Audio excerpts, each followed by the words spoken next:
Welcome to the Sell My Business podcast. I'm your host, Jeffrey Feldberg.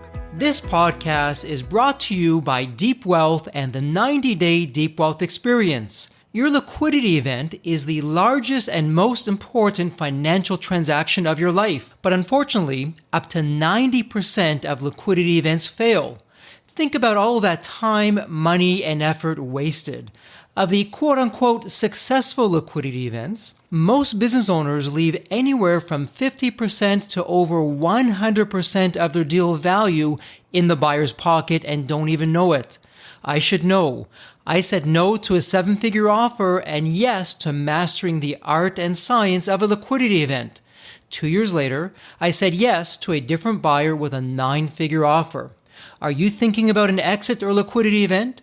If you believe that you either don't have the time or you'll prepare closer to your liquidity event, think again. Don't become a statistic and make the fatal mistake of believing that the skills that built your business are the same ones for your liquidity event.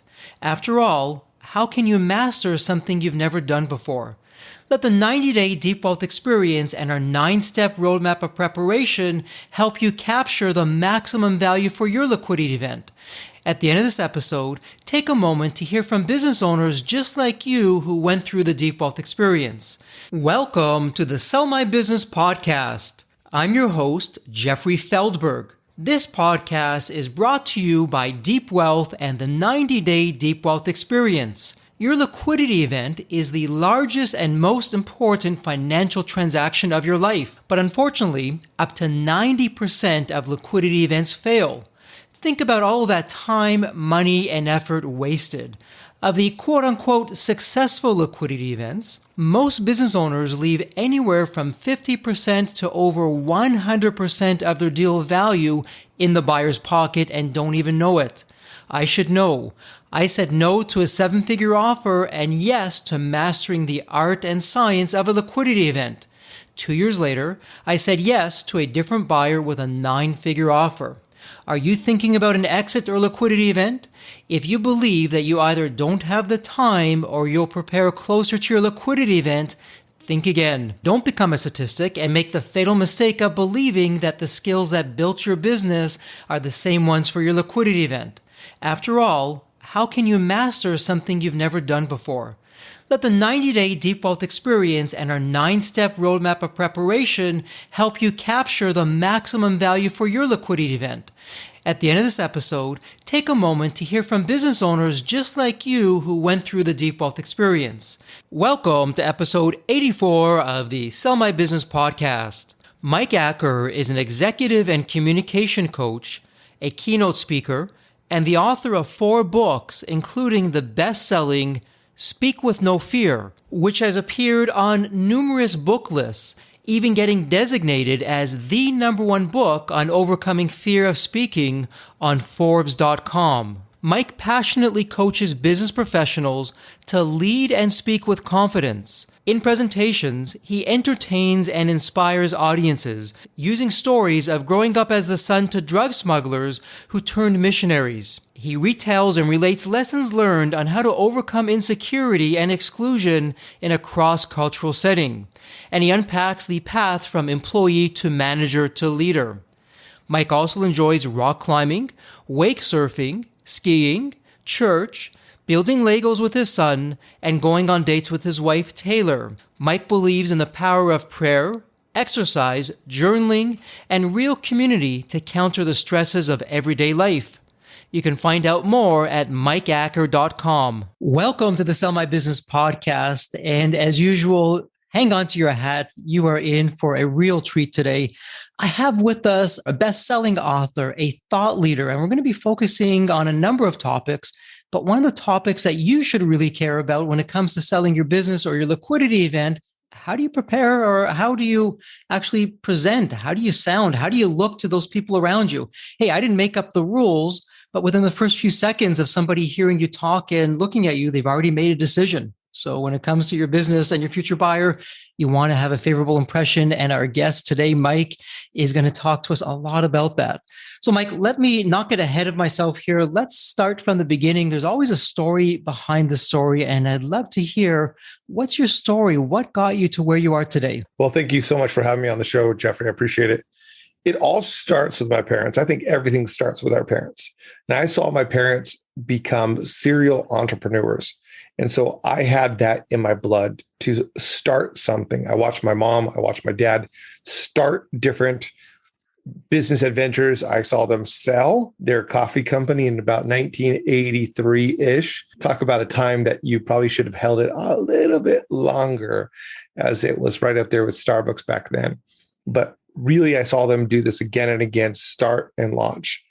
The other part of that was I had to overcome obstacles along the way. So here I have this entrepreneurship within myself, something starting. And what am I going to start? Well, when I look back at my whole life, it's one of overcoming different, ultimately, presentation obstacles. I had a speech impediment when I was a kid. Overcame that, moved to Mexico when I was 10 years old. One of those things where it's not really planned to move. Your dad comes home and says, hey, I quit my job as a lawyer and we're moving to Mexico and we're going to live off our savings. That's all right. Okay. So moved to Mexico. Now I have to overcome a speech barrier, a different language. And then I moved back to the United States and have to overcome a cultural barrier. So once again, I had all these different obstacles that I was overcoming. Okay. So fast forward, I ended up going into a whole life of public speaking. Then I went into corporate sales where I'm speaking. And I got to a spot where on the side, I was starting something up, that entrepreneurship. And what was I starting up? Something to help other people overcome their obstacles. It was really a hobby.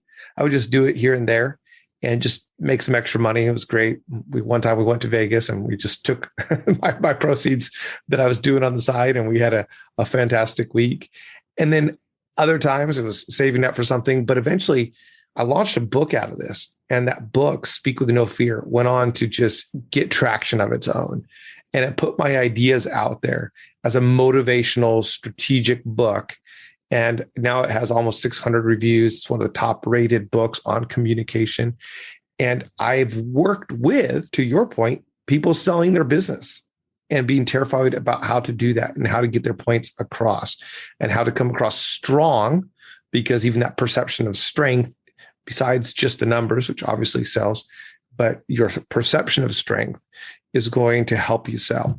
It starts with really that combination, my story of overcoming something, wanting to help other people overcome that, and then knowing how to start something up.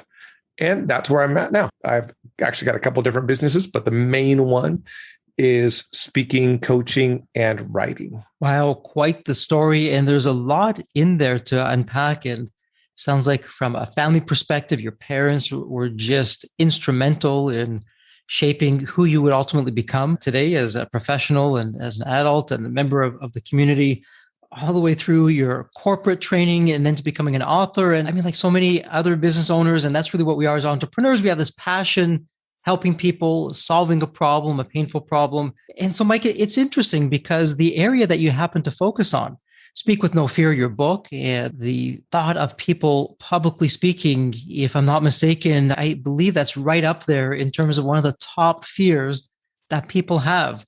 So if I'm a business owner and I'm hearing you say, well, wait a minute, you mean I have to present? I actually have to talk to people through the process. I'm a terrible speaker. Listen, I'm great in my business. I have a successful business, but when it comes to presentations, that was never my strong suit. Not really for me. I'm actually maybe a little fearful if I'm open and honest about that. Mike, what can I be doing for that? What would be some strategies that I should be thinking about of how to firstly overcome my fear? First of all, realize how important it actually is, because it might not be a formal presentation in front of 300 people, but every single time that you're leading a team meeting, that's a presentation. That's a speech. Every single time that you stand up in a Chamber of Commerce event and you have to introduce yourself, that's a speech. If you're going to join a yacht club, you're going to join Rotary, that's a speech. Anytime that you're making a pitch to somebody or getting on to a podcast interview or getting interviewed by the newspaper or television or whatever it might be, that's a speech. And if you're pitching your company to be sold to another, that's a speech.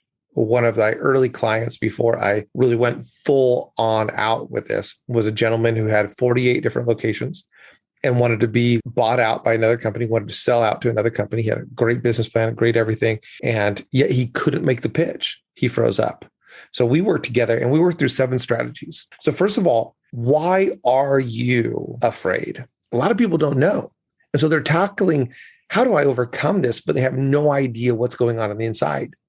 What is it that a doctor does before he starts operation, surgery? He's going to figure out what in the world is going on inside you. You would never show up at a surgeon and she comes out, great, I got a scalpel right here. Let's open you up and figure out what's going on. No, first they're going to diagnose. And before you try to fix the problem, what is the problem? And part of what I've found out and through coaching hundreds of people now is that almost every single person who's afraid of speaking in front of people, who just gets nervous, almost every single person has a reason. Actually, it's probably about 2 out of 3 from my experience. So I can talk about this uncovering and cleaning the wound. Get in there and get the dirt out of the wound so that the wound can heal over and become a scar. And over the course of time, that scar can fade. But right now, it's not a scar for a lot of people. Right now, it's a wound that is barely hidden. And anytime they go in front of people, it just triggers that event. So that's my first strategy. I actually created a workbook and walked people through this. And I've seen some really incredible stories. I saw one person, high-level professional, literally break down in tears. In fact, that's not the only person. But when they get into it, sometimes it's a dad or a parent or a coach or some failure that they just felt so big. And if you're able to dive in there and figure out, why am I afraid? Then you can analyze it. And you can begin to dissect it and you can be able to get the right perspective on it. So it all starts there. And then we have 6 more strategies. I won't go through every single one, Jeffrey, but I think we could hit a couple of them. Oh, for sure. And for our listeners out there, we'll talk about this and I'll have this in the show notes. Get Mike's book and go through each of the steps that you can go through in detail that we don't have that luxury to do right here on this episode. But Mike, let's go back to, and I love the question that you're asking. Well, why are you afraid? I mean, what a powerful question. Right. What should I be asking myself? So I'm sitting down, I have some quiet time now, and I've identified that yes, public speaking or presentations, whether it's to 1 person or 3 people or 300 people, is just not my thing. I have this fear. What questions am I asking myself in addition to why to help get to that root cause of what's bringing this up for me to have that feeling? What in your experience when you're coaching somebody will you be asking them? Great. Actually, I have a whole list of them, but let me just give you a couple right here. When did this first start? Because the when often is shortly after a big event. So when did this first happen? Oh, I launched a business. Okay, what was it that launching a business triggered this? Oh, my business grew to 100 employees. Okay, what was it about having 100 employees that all of a sudden you felt like this? I was written up in a news article or a magazine. Okay, so figure out when, and then compare that trigger point to, okay, what was that like? Okay, so you're now leading 100 people. What's a parallel situation? Well, I got up in front of a lot of them. It's back in high school and middle school. I got up in front of my club that I was leading and totally bombed. So a lot of it echoes back. I've had people say it was ever since I was 7 years old because I found out what I actually sounded like and I didn't like my voice. Or it was the moment I became successful because now I had a weight on me. And I saw that when I was a teenager, I had a weight on me and this is how my parents treated me. So when? And then dive in with another question. And how does it show itself? So understand the way that it's actually affecting you. Well, I hyperventilate. I black out. I start sweating profusely because that right there tells you how deep it is. And so you can judge it on a 1 to 10. How deep is this? What's happening inside of you? And then that helps you go back to the first question. Okay, when did that start happening? And then diving in and say, what are different situations where I felt put on the spot and I wasn't ready? What are some pressures that I was put under that I felt like I failed at? And this is one of my favorite ones. Who's someone that I look up to and feel like I'm going to fail or going to be looked down on if I don't do well? So there's a whole bunch of different questions, but the ultimate one is keep on saying why, when, who, what, diving into that. I've even had people go to a counselor after saying, you know what, you're right. It's disproportionate. And I've realized now it's not tied to actually speaking. It's tied to what speaking represents.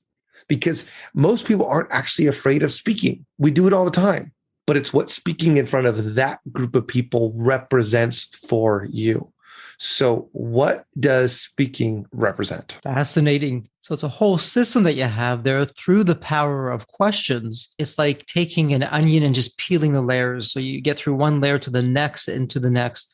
So Mike, I do this. And by the way, in your experience, how long would it typically take somebody on their own to go through those questions and get to what the whole root cause is from the first place? What would I be looking at time-wise? All right. So what would we look at? How long would it take? It really depends on how deep it is. And I think about it like this. If you got a tiny little wound, just a gash, you fall down and you skin your knee. But if you get, I talk about this in the book where I got hit by a fin of a surfboard and it dug into my foot and it got all the sand in there. And that took a while for them to clean out. So depending on how deep it is, I was working with one person, super successful, super athletic, super everything. And as I'm working with her, as we started diving into this, she realized it came from her stepdad and what her stepdad said. So that right there is going to take longer. And for me, I just had to say at that point in time, look, I'm not qualified to go into this. I'm not a counselor, but I would encourage you to get into that. And then there are other people who, when I ask them, what does it come back to? About 1/3 of people say nothing. I really don't know. I can't think of a time. I can't think of a reason. And so even in the workbook part of this, I tell people, analyze it. But in my experience, not every single person has it. So if you don't have it, skip this strategy and go into something else. But it might take some people years because of how deep it is and because they don't want to deal with it. And other people, it might just take, oh, yeah, that's right. Oh, I'm an adult now. Okay, I don't have to worry about that and move on. Nice. And so let's go through this now. So I've gone through these questions, however long it takes, and now I have this epiphany. Okay, right. Back in the day when this happened, that's why I become concerned or fearful or scared to speak. So now that I've identified that, Mike, what do I do next? Okay, so now you've identified it. There's some healing, there's some closure. Now it's time to have some other actionable, and really the way that I've even designed, the way that I walk people through this is that it starts with this kind of counselor-esque part, and then it moves almost through some different areas, through some different perspectives, and then it ends with more of a physical action of being present in the moment. But throughout the journey, there's some things that you need to understand, that's strategies that's going to help you. So I'll walk through another one that you might move on to right after that. It's you learning how to be you.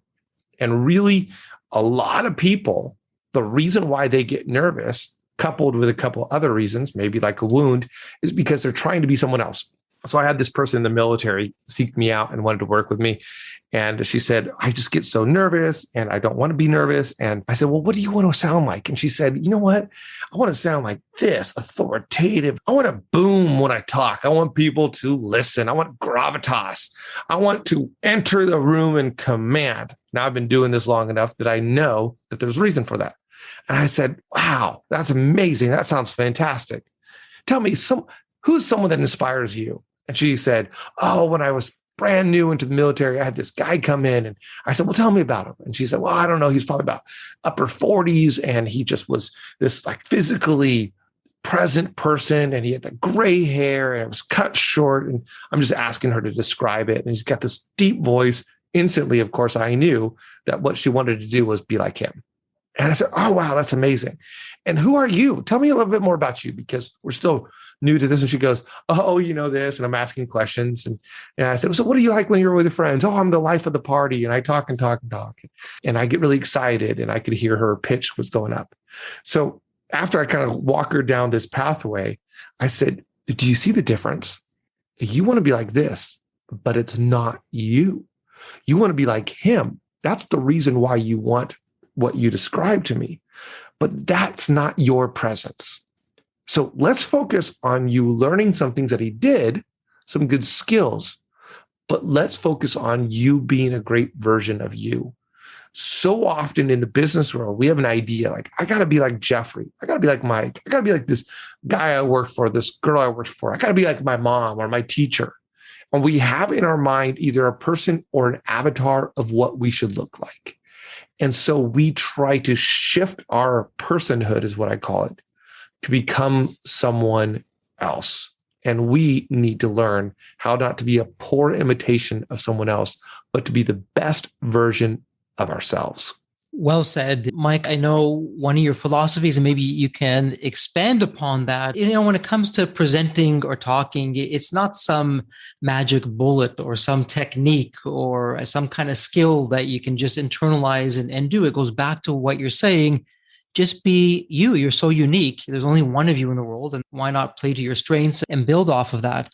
But how can I do that? So again, I'm a business owner. I'm going to be having my liquidity event. I'm going to be speaking to all these people. How do I tap into what makes me uniquely me? Maybe I've lost my way along the way. What would be some strategies that you recommend of what I should be doing? So if I have a house in a huge open area and there's no houses around me, I know where the property boundaries are, but I don't really worry about it because it's just me. And so I kind of know my property. I kind of know that tree is on my property line. I kind of know over there that stream crosses over, but it's not all mine. But I'm going to act like it's all mine.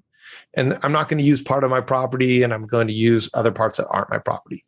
So our boundary lines, our property lines become very vague. But here's what happens. If a subdevelopment comes in, like the largest builder in the United States, D.R. Horton comes in, and they start, and they're very aggressive in their tactics at times. You all of a sudden get very cautious about your property lines. You're going to get a survey. You're going to make sure that no one takes your property, and you're going to define your property. You're going to define your boundaries. Okay, here's what happens. Most people are like that property with nothing else around them. They kind of understand who they are. Yeah, I'm kind of like that. I'm kind of like this, but they don't know who they are. Yeah, I feel like I'm like this. They could say, well, I'm outgoing, but it doesn't really matter. I know who I am. The reason why this becomes important is because the moment you're up on stage and you're in front pitching your liquidity event or wherever it might be, all of a sudden you need to know who you are. You need to know your boundaries. You need to know your property. You need to know your lines, because now you're around people and you're in front of people and there's edging you in and you're feeling that. And you feel the pressure because you don't know if they're crossing into your area or if they're taken from it, or if you're trying to be someone you aren't. So strategy number one on how to really be you, study yourself religiously. Do a strengths finder, do an Enneagram, do the DISC profile, do the Myers-Briggs, do all those vague ones that are out there. Every year I do at least one personality profile. I mean, sometimes we don't agree with them, but I found out things about myself through those that I think, oh, okay, that's not a weakness, that's a strength. Oh, that's how people perceive me. Oh, when I do that. So study yourself, study how you come across, study the sound of your voice. Sometimes I'll tell people after we record the session and I'll play it back for them, they'll say, oh, I hate listening to myself. I said, why? That's your voice. They said, well, it's not what I hear. I said, yeah, because you're hearing what's coming up through your jawbone and you're hearing the external audio waves. Everybody else is just hearing the external audio waves. So everybody else is hearing what's real. So you need to hear what everybody else hears. You need to know yourself. You need to understand your voice. You need to come to terms with your voice, accept your voice, appreciate your voice. You can change a little bit of it, but ultimately the voice is your voice. I've listened to myself 1,000 times, and it might not be a Antonio Banderas voice or Brad Pitt voice or whoever you like voice, Anthony Hopkins, but it's my voice. And to really understand who you are, for you to be you, understand your voice, understand your strengths, understand your style, understand your weaknesses, understand you. Paint those boundary lines clear so that when you go on to the stage or in front of people, you're not waiting for them to define you. You've already defined yourself. Some terrific advice there. And for our listeners, I hope you are listening carefully. So, Mike, let me ask you this. At Deep Wealth, we are all about preparation. After all, we have our 9-step roadmap of preparation for a liquidity event. And so practice and preparation really come together to make the magic happen and get things going. So you defined the boundary lines, and I've gone through to identify perhaps why I've been fearful in the past. I've done all that prep work. I'm now in a good position. Mm-hmm. And as I start to look to presentations, maybe it's going to be to my management team, maybe it's going to be to the future buyer, investment banker, whatever it may be. What can I start doing in advance to practice or to have that preparation that's going to have me in top form? Are there any strategies or different techniques that you can recommend? So sometimes those are very customized to the person I'm working with, but here's one that almost every single person can do. And interestingly enough, used to do for years, hundreds and hundreds of years. Read out loud. Before this common modern era of technology, reading out loud was a very normal practice for people to do. You'd sit around the parlor room and read, whether you're poor or whether you're rich. If you could read, reading was an event.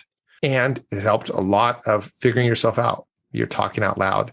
So I encourage people to grab a book, especially the type of book that's going to be similar to what they might be presenting. So don't grab something super dry. If you're doing motivation, grab some kind of motivational book. You can grab Speak with No Fear. You can grab a statistical analysis of something like what you're going to be walking through. And then stand and not sit, stand in front of the mirror and read and observe the commas and the periods and the paragraph breaks. Think about when you switch from a chapter to the end of the chapter. If you do this, it helps on so many different levels. One, it increases your vocabulary because reading has been proven to do that. It increases your enunciation because you're purposefully reading and thinking about how you sound. And so you're stretching your mouth muscles. 3, you're going to practice your pauses because that's what the comma, periods, and paragraph breaks are. So you're not going to be using fillers. So you're going to be practicing doing it the right way. Why is it that you use fillers? Because you use fillers. And what you do off stage then brings it onto stage.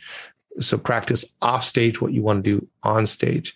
It's going to help you understand what you look like and how you come across. I was working with one person and I said, so go ahead and give me the speech. And he started going to the speech that he was going to give to his new hires. And I said, how do you feel about the people coming into this? And he says, they're great. Love them.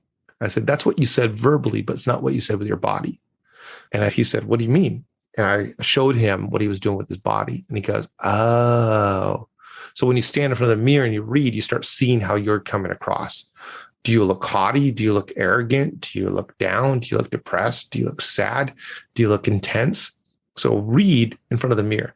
I customize this for different people when I'm working with them, but that's one that could be generalized. Just like walking is good for virtually every single person in a good, healthy way to walk 30 minutes a day.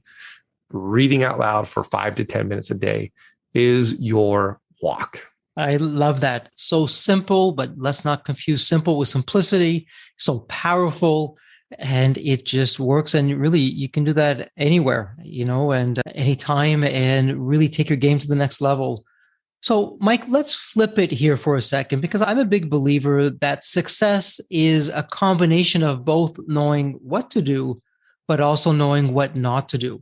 And so up until this point, we've been talking a lot about, well, you should be doing this and thinking about that and asking yourself this in order to get into the best kind of form so you can be the best absolute communicator and presenter.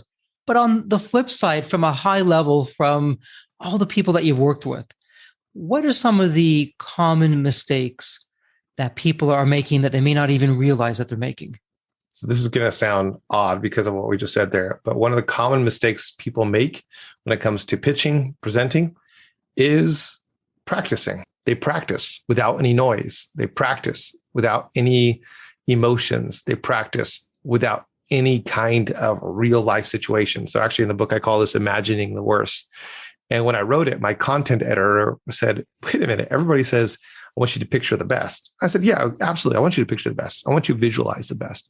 But when you're practicing, I want you to imagine the worst. And the idea is this: get rid of the sterile environment. That's what you're doing wrong.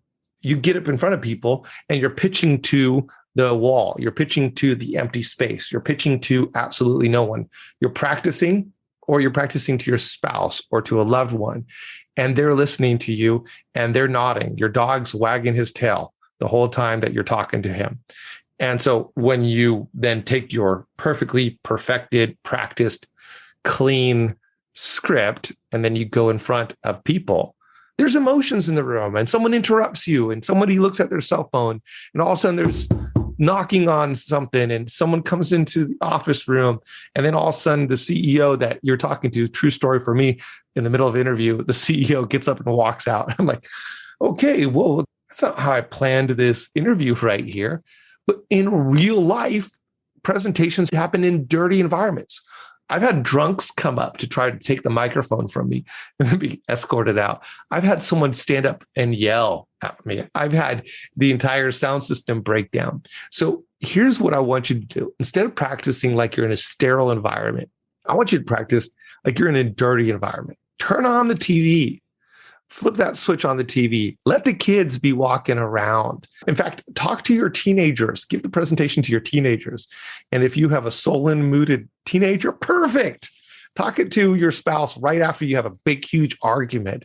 I mean, you want to practice dirty. And if you can't figure out how to practice dirty, then in your mind, and I'll have people do this, close your eyes and imagine that you're talking to people and it just looks like they don't like you. It looks like they aren't interested. They're not looking at you. Everything that they're doing seems like they're not for you. And then practice. And practice with confidence. There's been so many times I've talked to a group of people and it looks like they're not even paying attention, and ends up being that the people who look like they're not paying attention are some of the most receptive people ever. It's just like that angry face actually is someone who is thinking about what you're saying. Meanwhile, people who look like they're like, oh yeah, really? Really? Oh, if you've ever sold to anybody and they're like, oh yeah, oh, it's a good chance that they're not going to buy from you. It's the person who's more pensive going, okay, I see what you mean. Mm-hmm. And you can see them turning it in their head.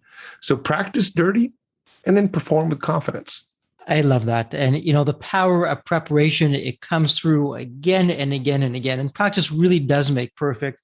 But Mike, I imagine there's some people who are listening to us right now and saying, yeah, you know what, Mike, this is all fine and good. And you don't really understand my situation because I wasn't born here. I have an accent. The English is not really my first language. And so I could never be, even if I wanted to, and I followed your 7 strategies and I got your book, Speak with No Fear, because English is not my first language and I have this accent. It's hard for people to understand me. How could I ever present?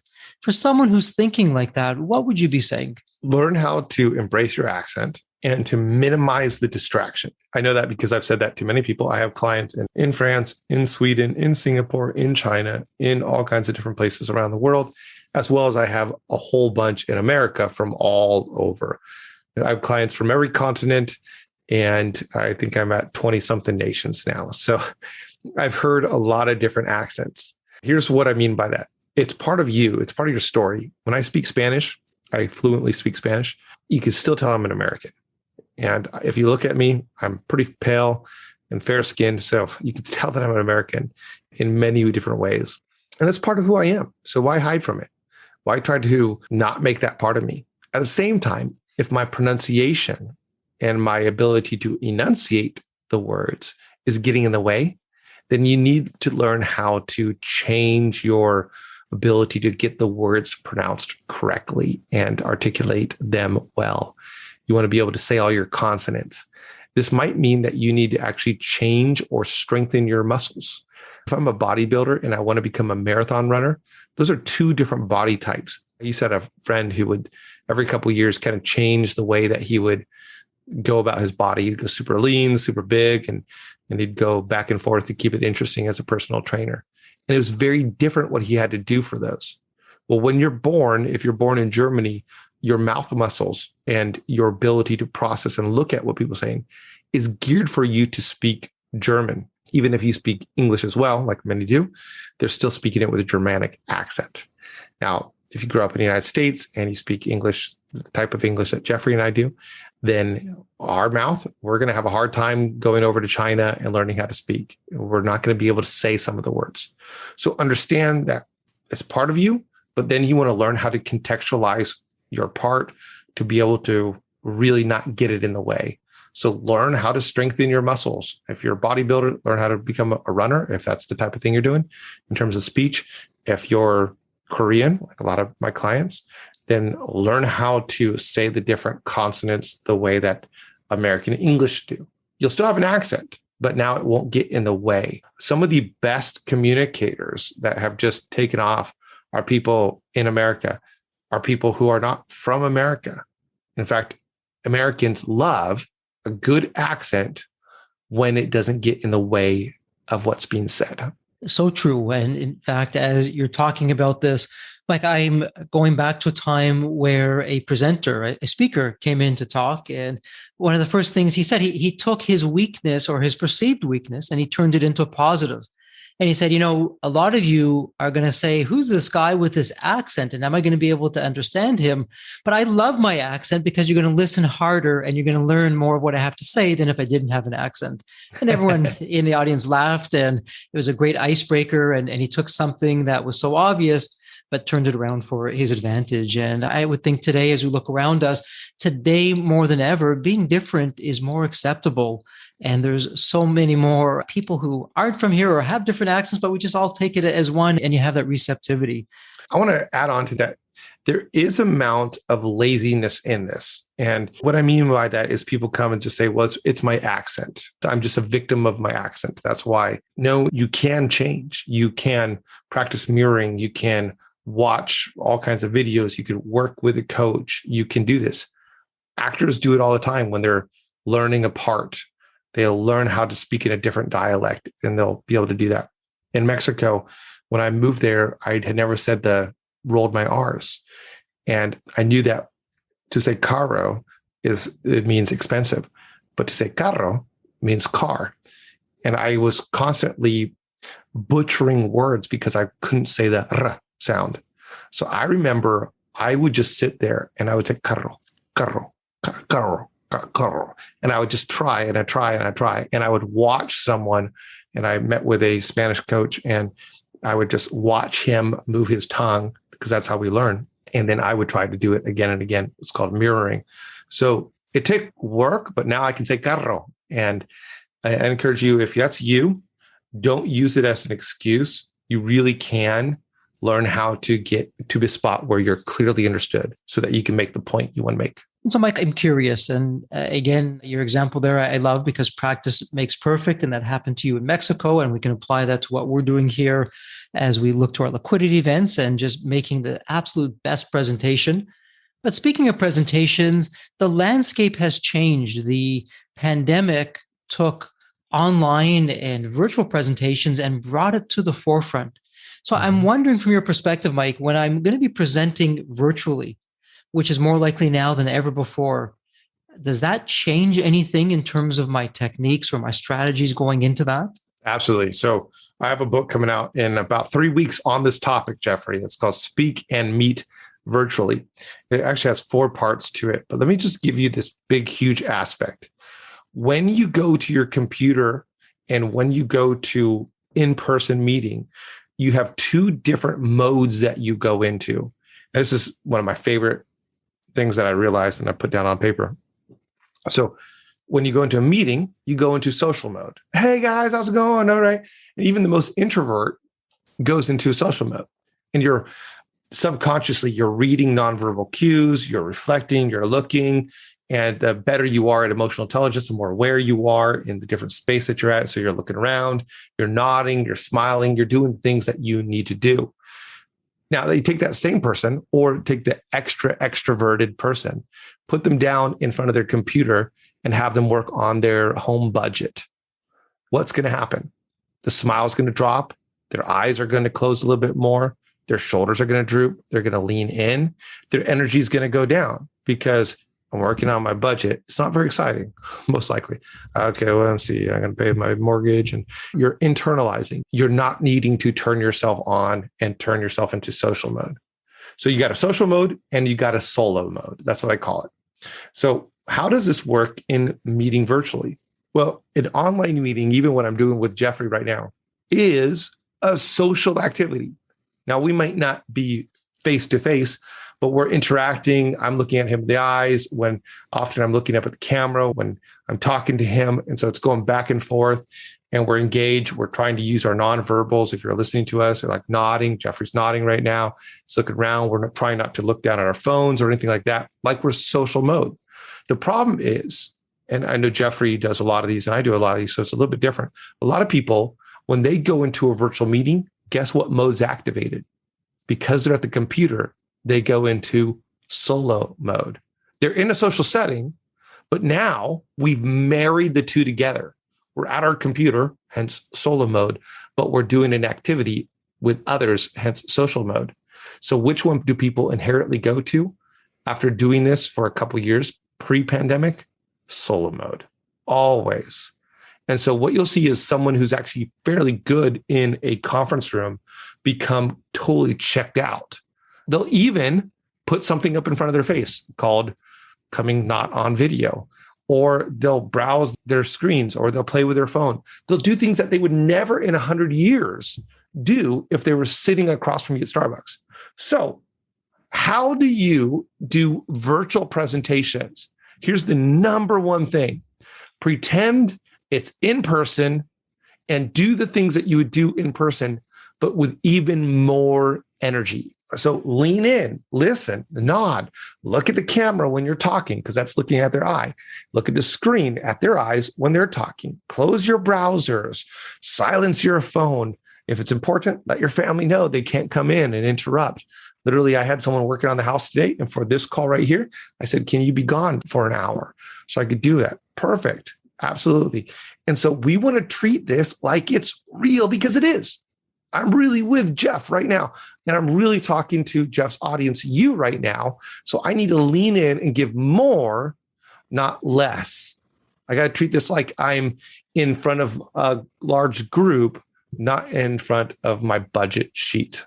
Absolutely. You know, there's an old saying, Mike, and I'm sure you heard this when you're in corporate sales, and it's worth repeating because it ties exactly into what we're talking about right now.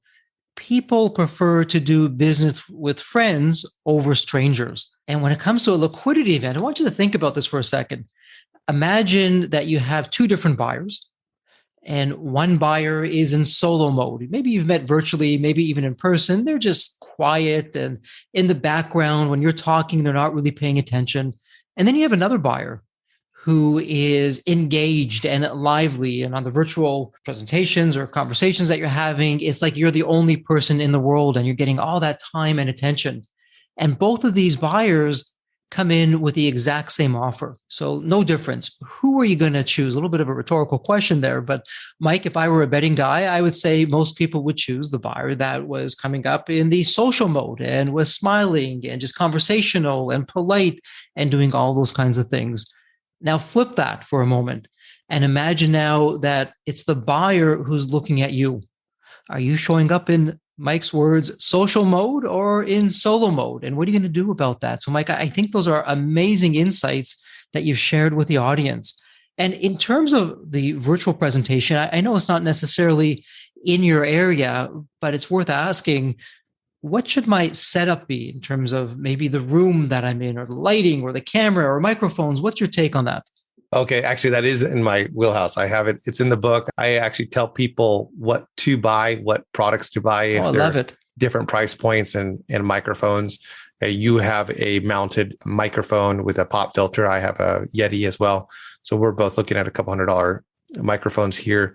You have a very crisp HD webcam or HDMI camera. I have a couple $100 one here. I actually have 4 in my office. If you were looking at what Jeff's looking at, you'll see that I spent time actually doing kind of a farm wood look up there. And then I have books and I have them strategically placed. I have books on my shelf like Life and Work Principles. So it's not going to be distracting. I don't have the terrors of whatever on there that goes, oh my gosh. I have a little frame that says dad. So it shows a little bit of that. I have a couple plants, although albeit one's not looking too good, but you could see the whole framework here. I actually have a chair that is lower than my shoulders. So you're not seeing my chair. So I put a lot of intentionality, and then I have about 8 or 9 lights in my office. So here's a couple of things that you should be thinking about. You should be looking at camera. You don't want to use the one on your laptop. You want to use an external one, at least spend $40 on it. If you're going to take a brand new job and move into sales, you're going to buy at least one $30-something shirt, if not more. And so it's just a shirt that you're going to wear all the time. You also want a microphone. Likewise, if you're going to be driving a whole bunch for your job, you're going to get a car. Well, get a microphone. I can't believe how many people don't have good setup that's so cheap, but they think it's expensive, but they would drop that much easily on some clothes for a new job. So get a good microphone. You need those too. Lighting. I don't actually have it on right now, but if I tell Alexa to turn on my lights, it turns on all my backlights, and I do for any video stuff. And then I have lights behind. So you want lights behind your camera on the other side of the screen you're looking at. You don't want to be backlit because then you're washed out. So Jeffrey right now actually has some great lighting on his front, even though he has a window in the back that threatens to wash out a little bit. The rest of the lighting in the room lights it enough that it doesn't wash him out. So you want to have light on all sides of you and not right by the camera, because then you're staring into a light the whole time. So I have lights to the side of this. And I have some natural light that comes in as well. And then you want to be looking at your background. So what's behind you? Think through that. So what are you going to do? You want a camera, and there's all kinds of different things you can do about that. You want a good microphone and or headset, depending on what you're doing. You want some good lights, and then you want a good background. And if you're wondering out there for our listeners, yeah, Mike, that's nice, but I don't really want to spend the money, or I think that's overrated, or what, $200 for a microphone or a good camera? Are you nuts? I have to tell you, it makes a difference. So Mike, I never shared this with you. This is the first time that we met. And when you first came on the screen, within the first millisecond, here's what was processing through my mind. And you hadn't even spoken a word yet. So I saw, to your point, a well-lit room. It was very warm. I saw the wood in the background. I saw these books prominently displayed. I said, oh, okay, yeah, Mike's an author. Those must be his books that are there in the background. And then all these books that are there, I saw the professional microphone. And within a millisecond, I said, okay, I'm in the presence of Mike, who takes himself seriously. He's successful. He's an author. He cares about how he presents himself. And it gives me confidence in Mike and what we're going to be talking about today. And not a word has been spoken. That was to come. And then when Mike is speaking, he's confident and he's pronouncing everything properly. And we're just having a terrific dialogue.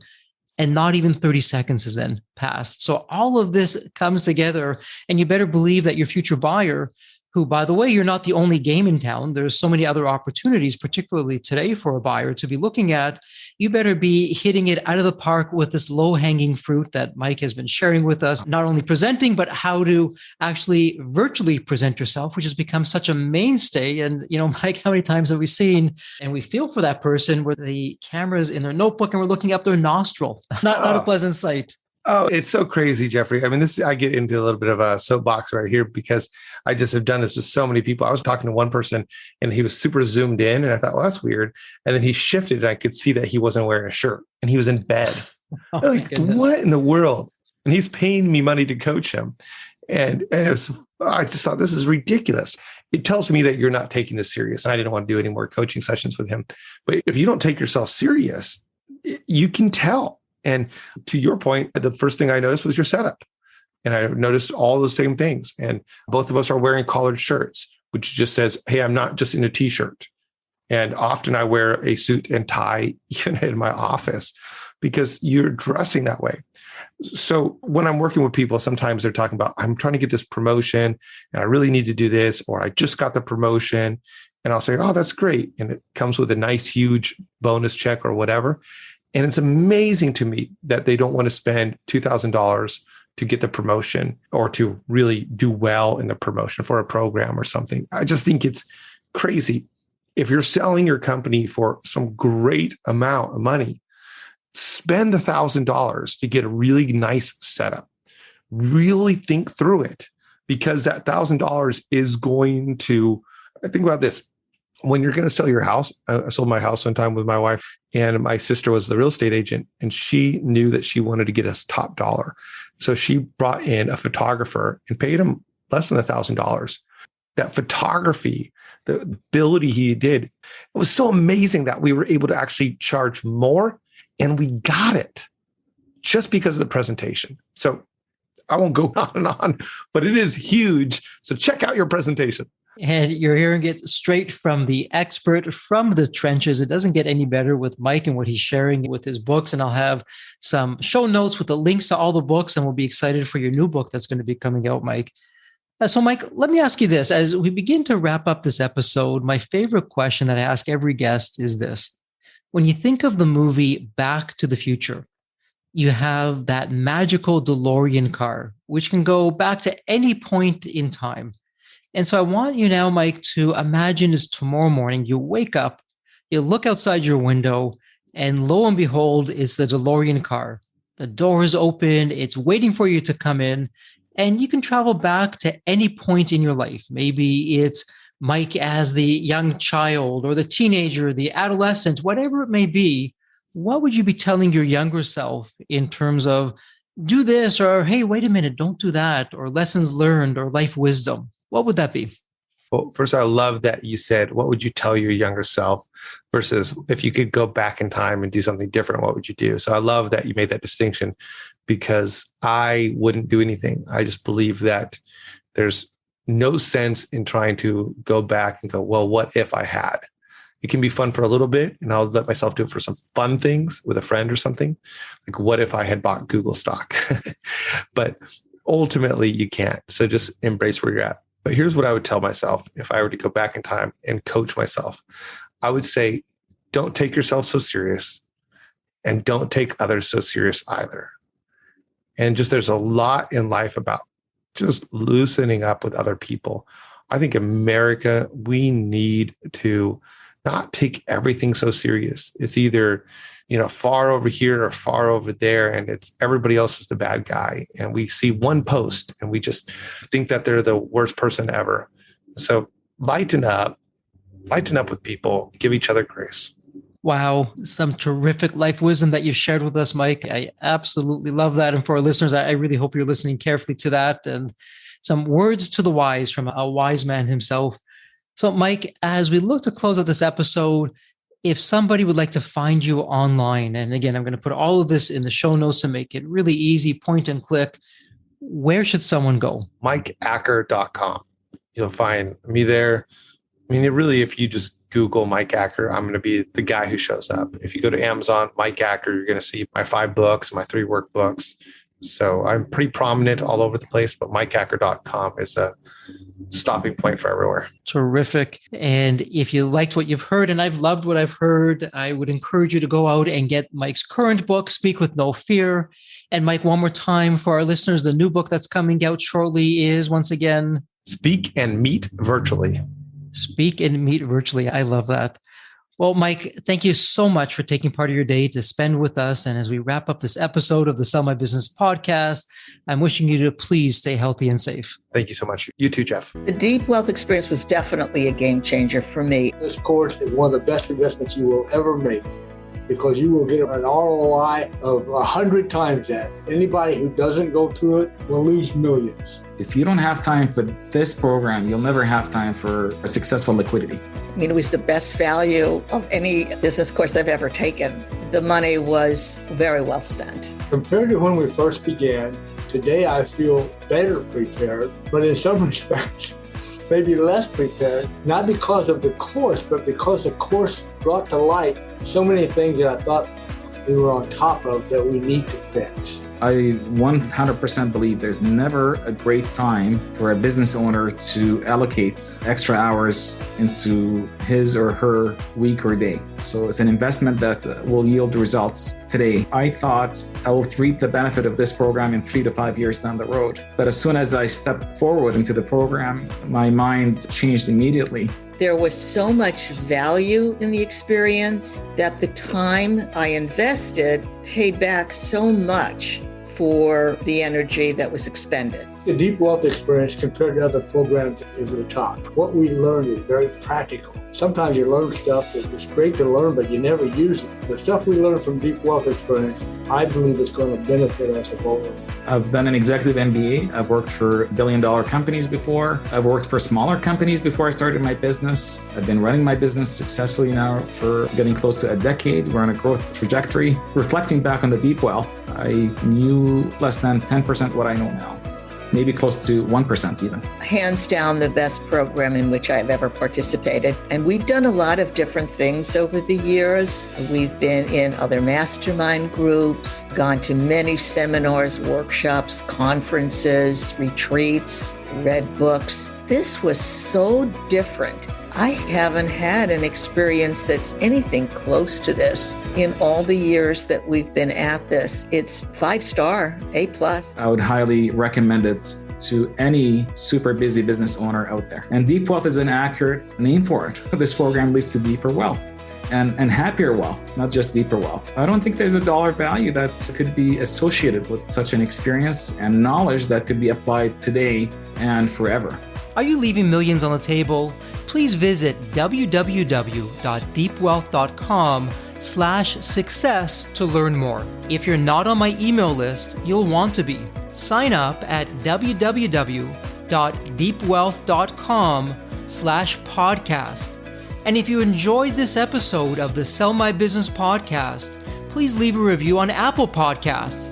Reviews help me reach new listeners, grow the show, and continue to create content that you'll enjoy. As we close out this episode, a heartfelt thank you for your time. And as always, please stay healthy and safe. The Deep Wealth experience was definitely a game changer for me. This course is one of the best investments you will ever make, because you will get an ROI of 100 times that. Anybody who doesn't go through it will lose millions. If you don't have time for this program, you'll never have time for a successful liquidity.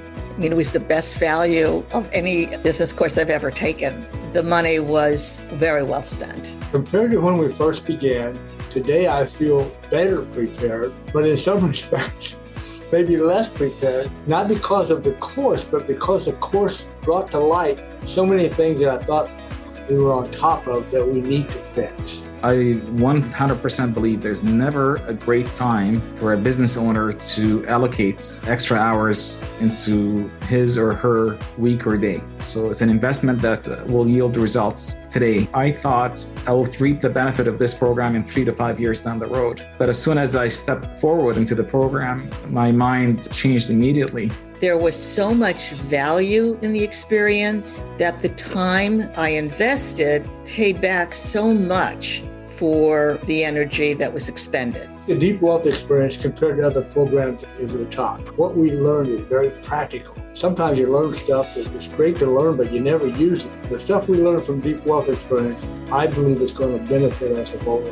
I've done an executive MBA. I've worked for billion-dollar companies before. I've worked for smaller companies before I started my business. I've been running my business successfully now for getting close to a decade. We're on a growth trajectory. Reflecting back on the Deep Wealth, I knew less than 10% what I know now. Maybe close to 1% even. Hands down the best program in which I've ever participated. And we've done a lot of different things over the years. We've been in other mastermind groups, gone to many seminars, workshops, conferences, retreats, read books. This was so different. I haven't had an experience that's anything close to this in all the years that we've been at this. It's 5-star, A+. I would highly recommend it to any super busy business owner out there. And Deep Wealth is an accurate name for it. This program leads to deeper wealth and happier wealth, not just deeper wealth. I don't think there's a dollar value that could be associated with such an experience and knowledge that could be applied today and forever. Are you leaving millions on the table? Please visit www.deepwealth.com/success to learn more. If you're not on my email list, you'll want to be. Sign up at www.deepwealth.com/podcast. And if you enjoyed this episode of the Sell My Business podcast, please leave a review on Apple Podcasts. Reviews help me reach new listeners, grow the show, and continue to create content that you'll enjoy. As we close out this episode, a heartfelt thank you for your time. And as always, please stay healthy and safe.